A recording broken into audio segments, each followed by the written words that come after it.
An 8-game road trip. Unbelievable to have to start off after the All-Star break. We already got through 2 of them in February, 6 more to go in the first 2 weeks. Yeesh. So, before we actually got started in the month, I had to make a decision on Bojan Bogdanovic, whether or not I wanted to keep him or not, or actually just re-sign him, period. And I decided, you know what? He's unwell for us this season. Keep him on board, because at this point, with the team that we have right now, the best thing that we can do is kind of keep the players that we have and just pray for the best, and then hope things kind of turn around, come around 2018, 2019, 2020. We still have quite a long way to go. So we re-signed him. 2 years, about $6.5 million every year. So after all that business was done and attended to, I figured, I'm done with all my pretty much front office business for this year. Let me go take a nice vacation out to Europe for a little while. Kind of let them enjoy the little road trip, and then I come back when they're actually back home in Brooklyn. While I was out, though, I did catch a few games. For instance, the Portland game when they played against CJ McCollum and Damian Lillard. Kind of wanted to see how Sean Kilpatrick and Jeremy Lin would match up against them. So things would actually get started right immediately at the tip. Plumlee would win it for the Blazers, and Dame Lillard already dropping dimes inside to Evan Turner for the easy layup. And then all of a sudden, offenses would go cold for a little while, especially on this play here, where Damian Lillard would intercept the pass, but Jeremy Lin playing great defense, picking the ball off, causing the steal.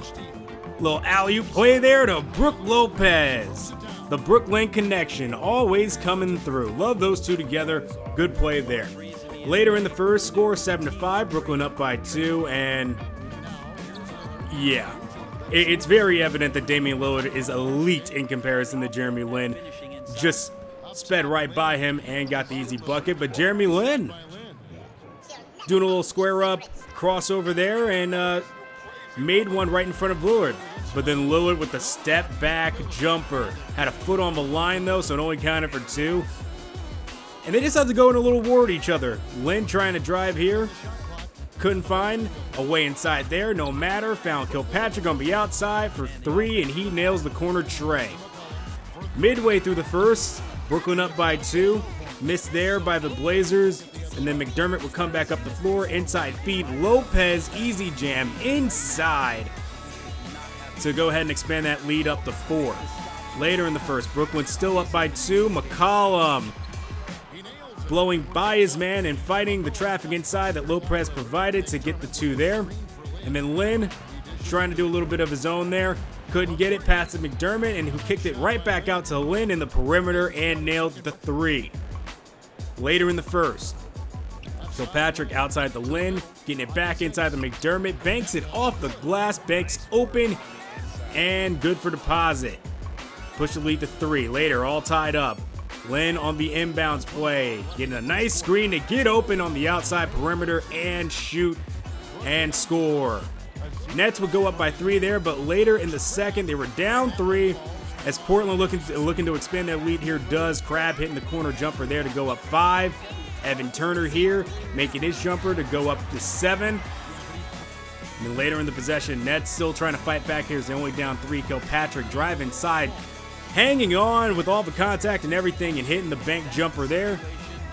But Portland still attacking, up 7. Plumlee inside, getting right past Chris McCullough for the easy layup. Up 9. Blazers still fighting. Evan missing there. But Festus Ezeli getting inside, fighting, and putting that one back up and in. Double-digit lead, Nets down by 11. Need an answer here. So, after the timeout, Foy, kick out to Lopez. Unlikely answer from Lopez on the perimeter, shooting the 3. Closing that gap down to 9 in single digits. Good block by McCullough here as Kilpatrick came down the other end. Little hop step there. Lays it up and in with the left to push the Nets up by 7, to push the Nets deficit down to 7. McCullough still fighting here on defense. Almost picked the pass off there. Was enough to disturb McCullough and got the rebound. Kicked it up to Bogdanovic, the newly paid man. Hitting the outside jumper there. If he just stepped back, would have been 3, but we'll settle for 2. Lead down to 3 now. Lillard trying to get some offense together for Portland. Hit Crab in the corner there, but he can't nail the open three. Hollis Jefferson back up the floor the other way. Finds the money man open. Bogdanovich nailing the triple to tie this game all up. So in the same quarter, an 11-point lead gets shrank down to a tie ball game. Alley-oop here by Lynn to Hollis Jefferson. Haven't seen that from him all season. Nice to see him come alive and show some of that high-flying ability that he showed during the All-Star break. Jeremy Lin crossover inside, gets the layup there to push the lead to 2. Lillard trying to respond right back, but Hollis Jefferson having none of that, rejects that one into the stands. Good to see Hollis Jefferson coming out after the break. And then, with seconds to go, Booker, little spin move, fadeaway jumper, gets the nice roll and in. Brooklyn up 59-56 going into halftime. Lead up 1, starting the third quarter here. Corner jumper there by Kilpatrick for 2. He would start to warm up here in the third. Little back down here on CJ McCollum, and then turns around, shoots it, gets the roll to push the lead to 5 for the Nets. Later in the third, little feed inside from Kilpatrick to Lopez. Lopez, little pump fake, and gets the hook shot up and in to continue their lead. And then Lynn outside, Bogdanovich for 3. Nails it. That lead's going up to 9 now. Looking for that triple-digit lead. The Blazers start fighting back, however. Closing the gap to 6 there with the inside feed to Ezeli. And then missed jumper there by Crab, but Ezeli just active all over the boards and gets the put back up and in on the layup. Closing the gap to 4. Nets need to respond and fast. Randy Foye from the outside. Inside feed, McCullough jams it all over Ed Davis's face. Good job there to keep pushing that lead as the Trailblazers try to fight back here. But little feed there from Crab to Lillard. Lillard just unstoppable tonight, getting the 3 there. Trailblazers will tie this one up. Hollis Jefferson trying to fight inside here, get the layup, no good. Blazers fighting the other way, up the floor. Lillard can't hit the jumper there, but Ezeli again staying active this quarter, getting all the boards and opportunities for the Blazers to stay alive. He would get the lead there. But as the quarter closed, Hollis Jefferson remaining out there on the perimeter as Lynn drived and kicked it out to him, hit the 3 to close that gap to 1. Fourth quarter now. Kilpatrick kicking it out. Bogdanovich, money man from the corner. Gap now down to 1. And then Lopez picks off the pass there on the inside. Lynn feed inside McDermott, slamming it home. The new Brooklyn net, Doug McDermott, giving us the lead. And then McDermott here had the ball stripped, but they got it. Nets got it right back and fed it inside to Dougie Fresh for the slam. Lead now 3. Nets trying to pull away.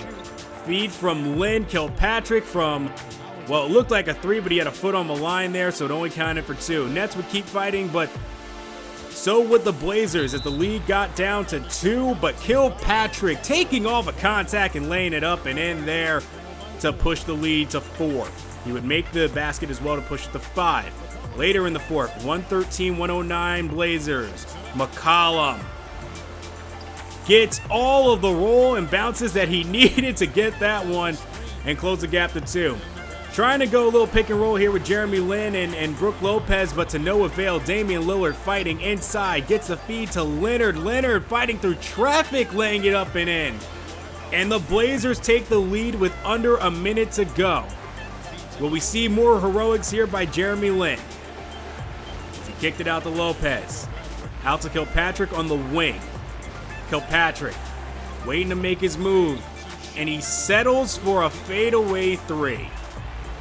No good.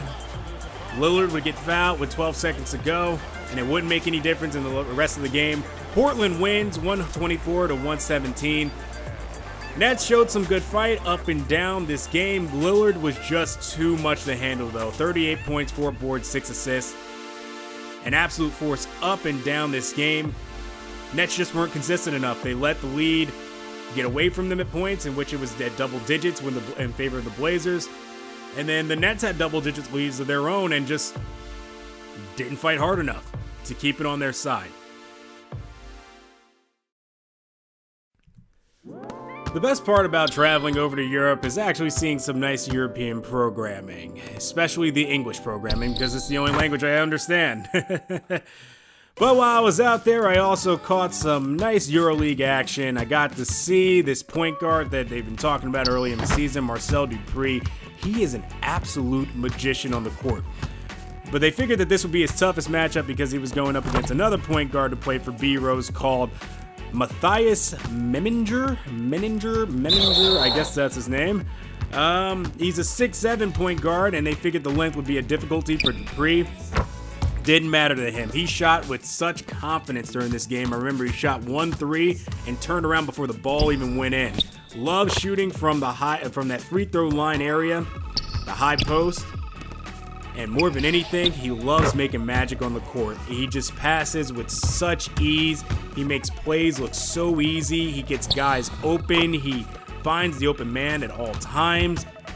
And it's so fluid. He just goes into one simple crossover move, and then the next move, the ball is out of his hands and into the guy driving to the basket for the dunk or the layup. Unbelievably incredible. I now see why a lot of people were so high on him. Shame I couldn't catch it live and only caught it on television. Speaking of watching games on TV, I decided to catch this one on NBA TV replay since I was too busy enjoying my vacation and enjoying my time out in Europe during the day to go see the Hawks and the Nets. I actually heard this one was pretty good, and actually one that was blowing up my Twitter feed. It also reminded me that Dwight Howard is still in the league and playing with the Hawks. Completely forgot about that. Game kicked off with Nets getting the ball back on a turnover and Kilpatrick just stepping back there for a 3 in transition. And then later, Lynn nailing a long 2 there. Guards would be very, very crucial here in the first quarter. Lynn here fighting Dennis Schroeder there to lay it up and in and put the Nets up by 3 early on. Lynn shooting from 3 there would miss. And then Dennis Schroeder back up the court. Little crossover there. Fadeaway jumper. Somehow nails that one over Lynn's face. Nets wouldn't stand down though. Kilpatrick.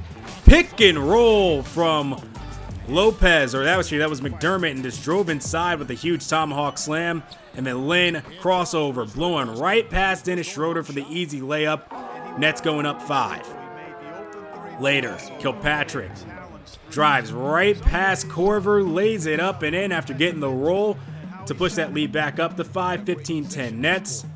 And then Kilpatrick, double team, kicks it out. Lopez, wide open. He'll nail that one every single time. Nets lead stays at 5.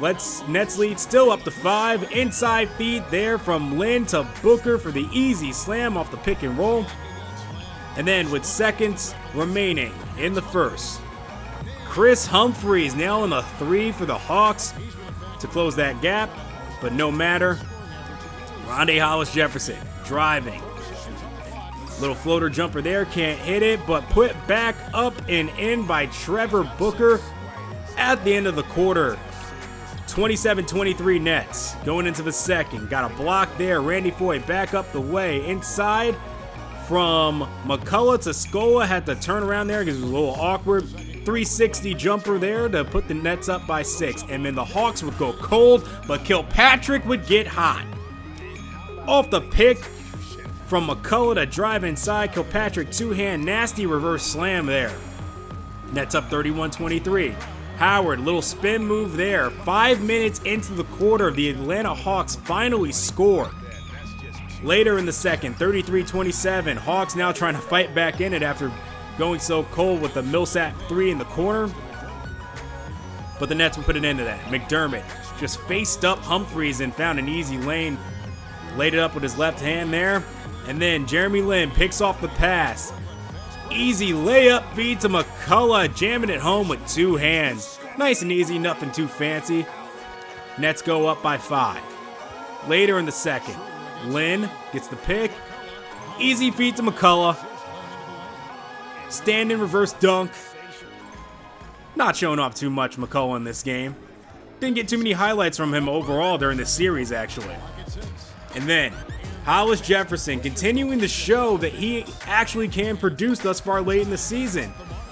Easy left-hand layup there, and we would actually go into halftime with a score of 46-36. I think this is the first time I've seen the Nets hold a team to under 40 all year in the first half.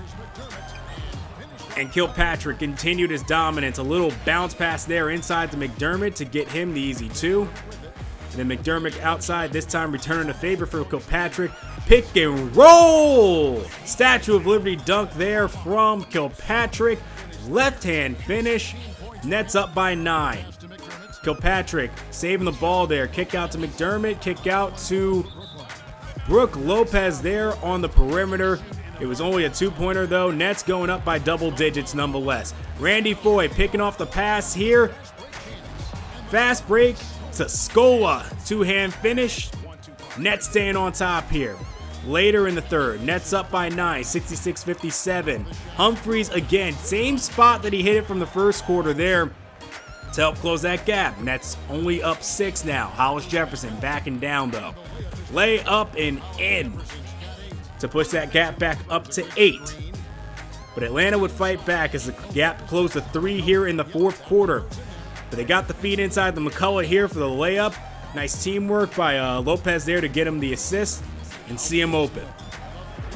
But Korver finally getting some points on the board here is Kyle Korver as he nails the 3 there. Later on, Atlanta up 2 off the pick. Jeremy Lin, step back jumper, fadeaway, got all of it to help push that lead back. Kilpatrick dunking all over the Hawks in this game. Just blew right by Kent Bazemore and got the dunk. And then Jeremy Lin off the inbounds play, finding himself open around the perimeter. 7-point game. Think it's all over, right? Nope. Atlanta would find their way back thanks to Dwight Howard, who was an absolute monster on the boards. Got the rebound there and put it back up and in to close the gap to 5. Korver here from 3, nailing that one. Now the lead is only 2. Jeremy Lin got the pick, thought he had some room there to hit the jumper, just bounced off the rim. Atlanta comes back up the floor the other way. Korver from the free throw line ties this game back up. And yeah, you saw the stat there. Dwight Howard had 20 rebounds up at this point. He'd have way more than that by the time this game was over. McDermott kicking out to Kilpatrick. Kilpatrick trying to drive inside, fighting his way past Kyle Korver. Nails the jumper inside over him with under 30 seconds to go. So here we go to the finish. McDermott on Millsap. Had enough defense to stop it there, but somehow Lopez doesn't collect the rebound. Millsap does and lays it back up and in. Closing seconds. Why not go to your hot hand, Sean Kilpatrick? Another chance to close out a game here. Settles for another contested fadeaway jumper. So we go into overtime, game tie. Millsap here on the jumper, no good. Nets push it back up the floor. Kilpatrick may have missed it, but you stayed with the hot hand nonetheless. Gets the pick here from Lopez, kicks it out to Jeremy Lin, makes the smart decision. Would have loved that play a lot better if we could have got it. Nails the 3, pushing us up 94-91. Hawks will respond on the next possession, but then they turn it over on their next one, and Lin slams it home. 96-93. Later on, 98-93. Poor ball control by the Hawks, and then Lin tried to throw an alley-oop here to Kilpatrick. Kilpatrick not quite on the same page. Recovered nonetheless. Got the and one, laid it back up and in. Nets pulling away now, 101-94 later on in the overtime game. The Hawks would go ahead and score 3 there to close the gap to 4. And then the Nets would have to inbound here. Kilpatrick, he's the hot hand. Can he get a basket here and at least put this game away? Hawks applying double team pressure all over. Lin looking, forced inside pass there to McDermott, and it got picked off by Thabo Sefolosha. Inside till Dwight Howard closes the gap to 2 with 21.1 left on the clock. But Kilpatrick found his way in an easy seam, came straight up the middle, jammed it home, put this game away. Final score for the Nets, 107-101, taking home a victory. And we finally eclipsed the 20-win mark. So there's a positive in all of this. The Nets are at least playing as good as I could possibly ask them to do right now. If we can get to 25 wins, I'll be happy. And when we look at the standings, the Cavs are still at top. Bulls are in second, Pistons third, Raptors fourth, Knicks fifth. Sixth are the Pacers, seventh are the Heat. The Bucks are eighth. And the Celtics are sitting right there at the bottom, nearby us. Looks like we may be looking at a lottery pick after all, but we can't take our eye off the ball. The Celtics still are only 3 games behind, so we have to keep the pressure on them all throughout.